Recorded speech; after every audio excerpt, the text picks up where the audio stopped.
Bonjour à tous et bienvenue sur Shade Collection et on se retrouve aujourd'hui pour l'épisode 9 d'Immortal Raw. Nous sommes donc le 8 mars 1993 au Manhattan Center, New York, pour ce nouvel épisode de Raw.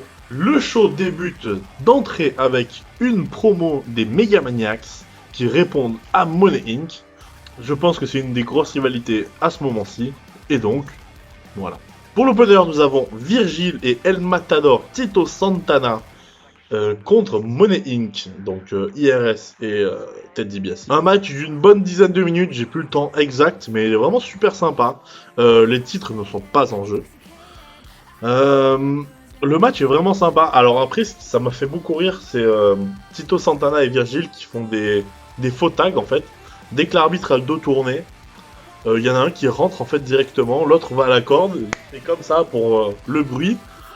Et puis directement, enfin il n'y a pas de vrai tag, et ils le font au moins 3-4 fois dans le match.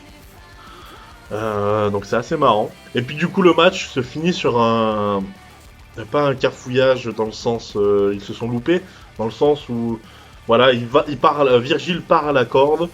Ted DiBiase lui attrape le pied, du coup il vient pour s'engrainer avec Ted DiBiase. IRS porte une back suplex, le compte de 3, fin du match. Vraiment un petit match très sympa. Après nous avons un petit angle qui est marrant on va dire. Vous savez à l'époque il y a les Raw Girls, donc qui sont là avec la pancarte, naninana. Et là, Rick Martel remplace une des Raw Girls et fait le show, ça fait rire les gens, voilà. On arrive au prochain match qui oppose Tatanka et Phil Apollo. Voilà, le match dure quelques minutes, 2-3 minutes, pas plus. Bien sûr, c'est un squash match. Tatanka massacre Phil Apollo, hein, tout simplement. On le voit juste tenter de revenir à la fin quand il esquive un elbow drop. Ça dure quelques instants. Puis Tatanka revient, fait son espèce de danse là dans le ring. Quelques chops et Renegade drop. 1, 2, 3, terminé. Autant j'aime beaucoup Tatanka, là j'avoue que le match est vraiment... En fait d'entrée on sait que... Il n'y a aucun enjeu, on sait que Tatanka va gagner. Donc ça sort un petit peu du match, mais sinon ça reste sympa. Donc là nous avons Martel qui retourne dans le ring, à nouveau remplacer une Raw Girl. Du coup les gens voilà, pareil, hein, le U, tout ça, certains rigolent un petit peu. C'est bof. Vraiment, c'est pas terrible. Du coup, nous arrivons au troisième match qui va opposer Papa Shango à Mike Edwards. Voilà, donc bon, comme tout le monde s'y attendait, c'était un squash match aussi. Papa Shango a détruit Mike Edwards, mais vraiment totalement détruit. À un moment, il fait même un tombé. On sent très bien que voilà, c'est terminé. Il décide de relever et de continuer le combat. De là s'ensuit un headbutt to the ground, un coup de boule dans les boules, le relève et lui fait un shoulder breaker de l'enfer. Ceux qui me suivent sur Instagram, vous l'aurez vu dans mes stories, hein, parce qu'à chaque fois que je les tourne, je les partage, comme ça vous profitez un peu, là vous avez le droit à des vidéos comparées à YouTube. Mais quel shoulder breaker de malade. Mais super match, enfin, c'est un squash, hein, mais c'est un match vraiment sympa. Papa Shango est impressionnant.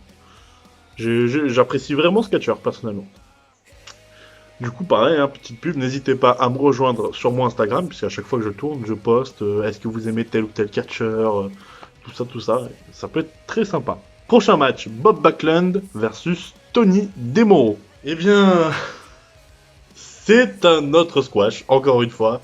Bob Backlund, au début du match, tend la main à Tony Demoro pour lui serrer la main. Il le fait au moins 5 ou 6 fois. Et Tony Demoro refuse et fait donc des poses devant le public, comme ça. Et le public commence vraiment, tout simplement, on voit le public commence à lui faire des doigts d'honneur. Vraiment, ne le respecte pas du tout. Et puis là, du coup, Bob Backlund et Tony Demoro font un petit peu de chain, tout ça. Vraiment, quelque chose de basique. Je trouve que c'est un match un peu ennuyeux, en vrai. Parce qu'on... Voilà, il n'y a pas grand chose, en fait. C'est vraiment très... très faibles dans le ring. Pas à leur niveau, mais le match, on pourrait s'en passer, quoi. Victoire de Bob Backlund, très rapide, voilà. Et nous arrivons au main event. Là, ça va être un peu plus sympa. Rick Martel affronte Mr. Perfect. Rick Martel contre Mr. Perfect. Vraiment, quel super match. J'ai adoré. C'est Mr. Perfect qui remporte le match à la fin, mais vraiment tout du long, c'est vraiment pas qui va gagner. Le match est ultra intensif, vraiment super à regarder. Techniquement, c'est super. L'histoire est super, vraiment tout est génial. Seul point faible, et malheureusement pas des moindres, eh bien c'est l'organisation encore une fois, puisque nous avons vers la fin du match un commercial break. Donc nous voyons plus le match, on le voit que en live, si on est sur place. Et le match se termine durant une pub. Donc voilà, si c'est télévisé, on ne voit pas la fin du match. On revoit seulement un replay à la fin où Mr. Perfect remporte. Avec une souplesse maintenue vraiment superbe. Et puis après, à la fin, on voit même Mr. Perfect célébrer sa victoire dans le ring avec les Raw Girls. Donc voilà, le petit running de tout l'épisode. Et bien voilà, le show est terminé. Et bien on se retrouve lundi prochain pour un nouvel épisode d'Immortal Raw. Mercredi pour une vidéo figurine. Mais surtout n'oubliez pas de vous abonner à la chaîne YouTube, likez, commentez, partagez, vous abonnez à mon Instagram big_morgan.shade. À chaque fois que je tourne, je fais des stories. Voilà, tel ou tel match, ce qu'on aime, tel catcheur. C'est super sympa, on discute ensemble. Et sur ce, portez-vous bien. Bisous. Ciao.